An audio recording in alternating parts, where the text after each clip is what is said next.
आज कल्पना करना मुश्किल है कि आने वाले समय इस फील्ड में किस तरह की जॉब पैदा होगी। एआई का future of work pre defined नहीं है। जीपीएस हमें रास्ता सुझाता है, लेकिन हमें किस डायरेक्शन में जाना है इसकी फाइनल कॉल हमारी ही होती है। वर्तमान पीढ़ी के साथ ही हमें इस बात की भी चिंता करनी है कि आने वाली पीढ़ियों के हाथों में हम एआई का क्या स्वरूप सौंप कर जाएंगे। इसलिए आज असली प्रश्न यह नहीं कि भविष्य में आर्टिफिशियल इंटेलिजेंस क्या कर सकती है। प्रश्न यह है कि वर्तमान में हम आर्टिफिशियल इंटेलिजेंस के साथ क्या करते हैं। ऐसे प्रश्न मानवता के सामने पहले भी आए हैं। सबसे सशक्त उदाहरण है न्यूक्लियर पावर। हमने उसका डिस्ट्रक्शन भी देखा है और सकारात्मक कंट्रीब्यूशन भी देखा है। एआई भी एक ट्रांसफॉर्मेटिव पावर है। दिशाहीन हुई तो डिसरप्शन, सही दिशा मिली तो सॉल्यूशन। एआई को मशीन सेंट्रिक से ह्यूमन सेंट्रिक कैसे बनाएं, संवेदनशील और उत्तरदायी कैसे बनाएं, यही इस ग्लोबल एआई इंपैक्ट समिट का मूल उद्देश्य है। साथियों, भारत एआई को किस दृष्टि से देखता है, उसका स्पष्ट प्रतिबिंब इस समिट की थीम में है। सर्वजन हिताय, सर्वजन सुखाय, welfare for all, happiness of all. यही हमारा बेंचमार्क है।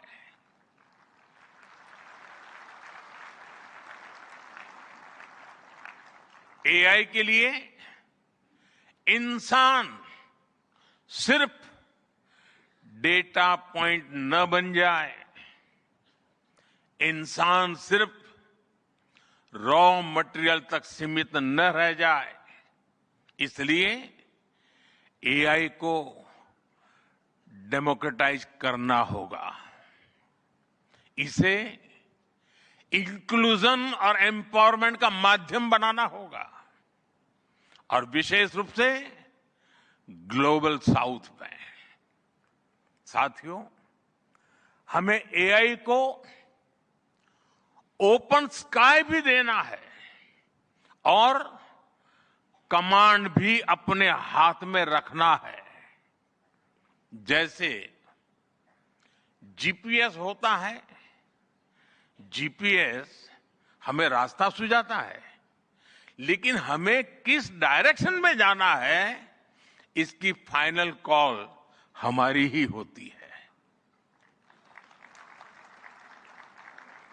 आज हम एआई को जिस दिशा में लेकर जाएंगे वैसा ही हमारा भविष्य तय होगा।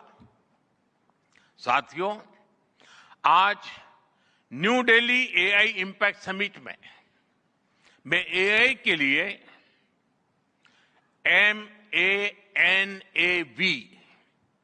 MANAV मानव विजन प्रस्तुत करता हूं।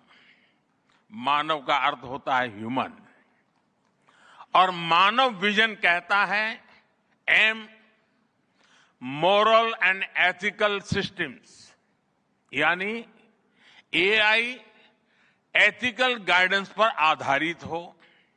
A अकाउंटेबल गवर्नेंस, यानी ट्रांसपेरेंट रूल्स, रोबस्ट ओवरसाइट।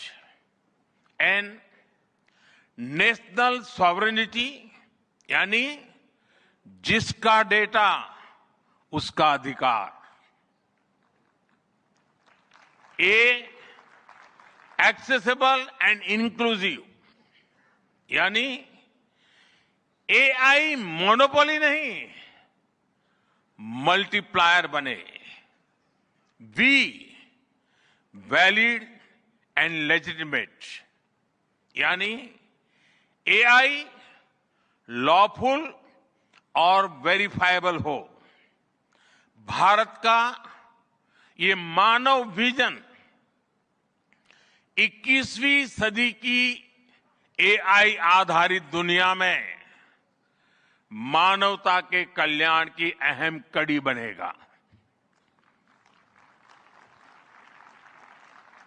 साथियों, दशकों पहले जब इंटरनेट की शुरुआत हुई तो कोई सोच भी नहीं पाता था कि इससे कितनी जॉब्स बनेगी। यही बात एआई में है। आज कल्पना करना मुश्किल है कि आने वाले समय इस फील्ड में किस तरह की जॉब पैदा होगी। एआई का future of work pre defined नहीं है। ये हमारे निर्णय पर, हमारे कोर्स ऑफ एक्शन पर निर्भर होगा। मैं समझता हूं हमारे लिए फ्यूचर ऑफ वर्क एक नई अपॉर्चुनिटी है। ये ह्यूमंस और इंटेलिजेंट सिस्टम्स के साथ मिलकर काम करने का युग है। We are entering an era where humans and intelligent systems co-create, co-work and co-evolve. AI हमारे काम को और अधिक स्मार्ट, एफिशिएंट और इंपैक्टफुल बनाएगा। हम बेहतर डिजाइन करेंगे, तेज बिल्ड करेंगे और बेहतर डिसीजन ले सकेंगे। इससे और ज्यादा लोगों को हायर वैल्यू, क्रिएटिव और मीनिंगफुल रोल्स भी मिलेंगे। ये इनोवेशन, एंटरप्रेन्योरशिप और न्यू इंडस्ट्रीज के लिए बड़ा मौका है। इसलिए हमें स्किलिंग, रीस्किलिंग और लाइफ लॉन्ग लर्निंग को मास मूवमेंट बनाना होगा।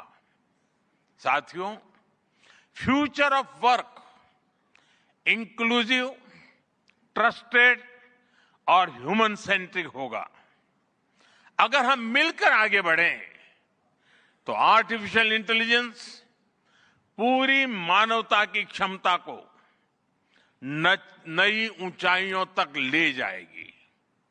साथियों, कहा जाता है sunlight is the best disinfectant, यानी पारदर्शिता ही सबसे बड़ी सुरक्षा है।